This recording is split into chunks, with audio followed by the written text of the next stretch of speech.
Can the Iowa Hawkeyes get back towards the top of the Big Ten? Well, we're going to see if their schedule is going to give them a chance and give you a very early projected record for this Iowa team in 2025. Let's break down this 2025 schedule for Iowa, and here is that schedule. We're going to start, though, with the non-conference. So Iowa is going to play Albany, Iowa State, and UMass. So they will play Iowa State like they always do, and then a couple of easy opponents in there as well. And I think a lot of Iowa fans and probably Iowa State as well, some of them maybe don't want to see this game played every year because it keeps them from scheduling another big non-conference game. And given the way the current playoff format is and all of that, there's really no incentive for a team like Iowa to schedule another Power 4 team if they're playing Iowa State. So that's something to look at down the road maybe. But yeah, they'll play Iowa State this year on the road, and then we look at the home and away. They'll play in the Big Ten, Indiana, Penn State, Minnesota, Oregon, and Michigan State at home. That's a pretty tough home schedule. Road games in the Big Ten. Again, there is Iowa State in the non-conference, but in the Big Ten, Rutgers, Wisconsin, USC, and Nebraska. So not a very tough road schedule for Iowa. I wouldn't say that it's easy, but it's definitely favorable for the Hawkeyes. But it's the home schedule that's going to be tough. If Indiana's really good again, that'll be very tough. Penn State, obviously. Minnesota coming off of a very solid season. Oregon, one of the top teams in the Big Ten, of course. Then Michigan State, maybe a team that'll be a little bit improved this year. So some big games at home for Iowa. Good news is you do get those games at home. So maybe Iowa can find a way to win most of those games, pull off a couple of upsets there at home. And then if they can take care of business on the road, that's kind of the path for Iowa to have a really good season this year. But it will be tough. Again, Penn State and Oregon, I think, might be the two best teams in the Big Ten. Of course, the two teams that played in the Big Ten Championship this past season. So how about the changes on the schedule? Well, they remove Maryland, Northwestern, Ohio State, UCLA, and Washington. They add Indiana, Oregon, Penn State, Rutgers, and USC. Obviously, this is tougher. This schedule is going to be much tougher in the Big Ten. The only win you get in terms of teams you remove, I'd say, is Ohio State. You would love to play Maryland, Northwestern, UCLA, and Washington again this year, but they don't. Ohio State, again, the one team you're glad to get rid of, but then you look at who they add. Again, I don't know how good Indiana's going to be. I don't know if they're going to be able to duplicate what they did last year, but they might. I think it's probably at least a top 25 team. That'll be tough. Oregon and Penn State might be the best teams in this conference. And then, Rutgers, USC, not going to be easy wins either. So this is a much, much tougher schedule for Iowa. You throw in the fact that they have to play Iowa State on the road this year. Yeah, this thing's pretty tough. So let's go game by game. They'll start with that Albany game on August 30th. Then it's Iowa State week 2 like it normally is. That game will be on the road, like I said, September 6th. And then it's UMass at home on September 13th. So they'll play their 3 non-conference games there right away. Then it's a road game against Rutgers to open up Big Ten play, and Indiana at home on September 27th. Those are both winnable games, but they're both going to be tough games. I think playing, Rutgers on the road, that'll be a challenge. And Indiana, like I said, if they're even close to as good as they were last year, that's going to be tough. But the good news is you do get that game at home. So I'm looking at those first 5 games. Iowa could go 5-0, but they could also go 2-3. I mean, that's kind of the swing here. It could go either way, and a lot of that's just going to depend on, of course, how good Iowa is, and how good is Iowa State, and how good is Rutgers, how good is Indiana. But just looking at it right now, I think those will be some pretty tough games, winnable games, but also losable games. And that's kind of the story here. If you look at the rest of the schedule, after their first bye week, they have Wisconsin on the road, Penn State at home, then Minnesota at home. All potentially winnable games. I think Penn State will be tough, but it's at home. Minnesota going to be tough, but it's at home. Wisconsin, we'll see if they bounce back this year. So again, you're talking about 3 games in Iowa. I could realistically see them winning all 3 of those, but I could also realistically see them losing all 3 of those. So it could really go either way. That's kind of the story with the schedule. They get their second bye week, and then they'll play Oregon at home on November 8th. Then it's on the road at USC November 15th. Michigan State at home on the 22nd of November, and then they'll play Nebraska. Of course, that'll be on a Friday, like it has been now for quite some time. Iowa at Nebraska, November 28th on that Friday, which will be a tough game. So USC and Nebraska, very tough road games. Oregon might be the best team or one of the top 2 teams in the Big Ten. This is just a brutal schedule. It's just a brutal schedule. If Iowa turns out to have one of their better teams that they've had in quite some time, and who knows if that's going to be the case, then they'll have a chance with this schedule with a lot of big games at home to have a really good season. But if this team is not one of the better Iowa teams that we've seen, and maybe they have some struggles and that offense still can't get going, things like that, this schedule does set up in a way where they could have a disastrous season, because there are a lot of games that they could lose. Again, a lot of games they could win, a lot of games they could lose. There aren't a lot of sure things on this schedule. There aren't a lot of games, like they don't play Oregon and Penn State on the road. If they did, I'd say they'd probably have almost no chance. And they also don't have easy wins at home. They don't get to play Purdue. They don't get to play Northwestern or Maryland. So it's going to be a difficult schedule for Iowa. Again, it's almost like boom or bust. Maybe they have a great year, but at the same time, they could potentially have a really tough season with this schedule in 2025. And so how does it stack up with the rest of the Big Ten? Well, I'll show you.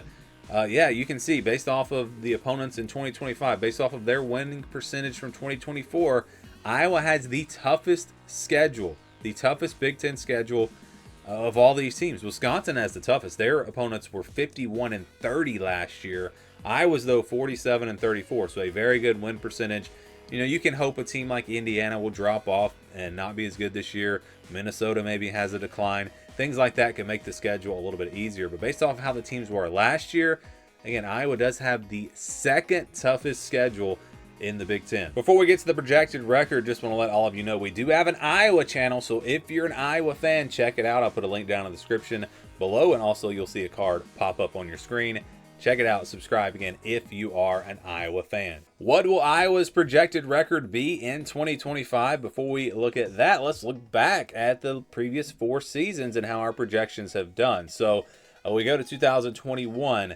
Projection was 8-4. This team went 10-2. Apparently, I did not do a video for Iowa in 2022 for whatever reason, or I couldn't find it. Anyways, no projection. They were 7-5. 2023, 7-5, the projection. They went 10-2. And then last season, projection was 7-5. They went 8-4. So this team is usually projected to go right around 7-5, 8-4. And they've done better than the projection. You can see in 2021, beat it by 2 games. 23, they beat it by 3 games. And even last year, they beat it by 1 game. So Iowa, again, has done a good job, done better, I guess, than what the expectations are. And it's kind of been up and down years. You look at 21, they were 10-2, again 7-5 in 22, 23 10-2, 24 8-4. That tells me, just based off of this trend, maybe they've got a shot at 10-2 this year.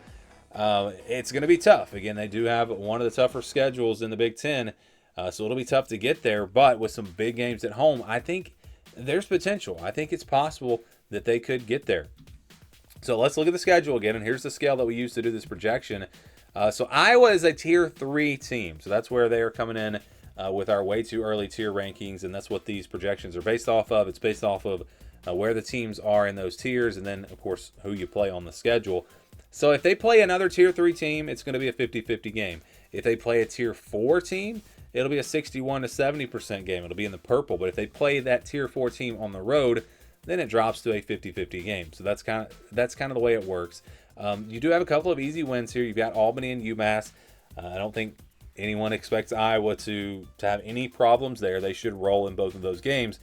But again, with this schedule, there aren't easy wins on the schedule. I mean, what would you say the next easiest game is on the schedule? Maybe Michigan State, who actually could be improved this year. That might not be an easy win.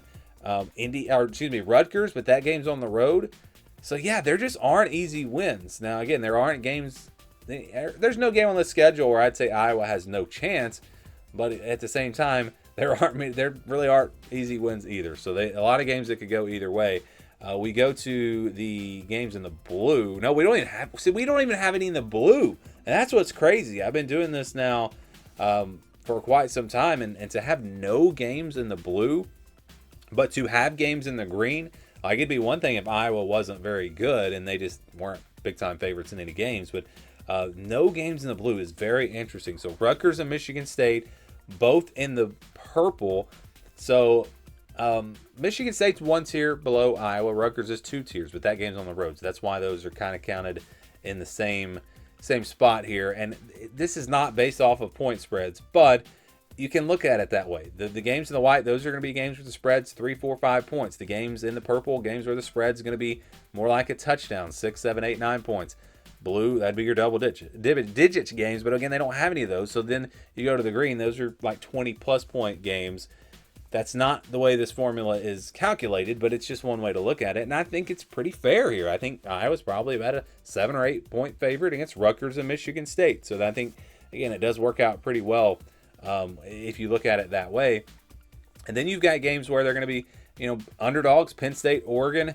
Those games would be in the orange, but they're at home. So that's going to give Iowa a little bit of a better shot. And maybe they can pull off one of those two upsets. We'll see. I think they're going to be about a touchdown underdog in both of those games. Just like the games of the purple, I think they'll be about a touchdown favorite. I think they'll be about a touchdown underdog in these games in the yellow. Now, if Iowa does turn out to be not so good this year, like it's hard to judge right now. If they're not a tier 3 team, obviously that would change this, and they could be double-digit underdogs in those games. But it's early, so it's hard to really judge that. So yeah, I mean, then you've got a bunch of other games that could really go either way. The almost half of this schedule consists of 50-50 games. Indiana, Wisconsin, Minnesota, USC, and Nebraska. Indiana, I've got as a tier 2 team just based off of how they were last year, but that game's at home, so it gives Iowa a chance. Wisconsin's a tier 4 team, but it's on the road. That's why it's a 50-50 game. Minnesota, also a tier 3 team, just like Iowa. USC and Nebraska, also tier 3 teams. Both of those games are on the road. So you can see, again, with this schedule, you just got a bunch of games that could go either way. Like there are 2 games we feel like Albany, UMass, we know, it would take something crazy for Iowa to lose. We feel pretty confident that they're going to win both of those games. And then everything else, it really could go either way. So it's kind of tough to project what this record's going to be. And by the way, I've skipped over Iowa State. So Iowa State's in the yellow. They are a tier 2 team. Penn State and Oregon are tier 1 teams, but they're on the road. That's why they're in the same category as Penn State and Oregon, despite the fact that they are a tier below them. So 3 games. Again, there's no human element here. To me, Iowa State, that's going to be a 50-50 game. It's a rivalry. I would not say that Iowa State's going to be a touchdown favorite in that game, but it's just based off of our formula. So that's where, again, I'll do predictions much later. We'll do them after Memorial Day. That's usually when I start doing predictions.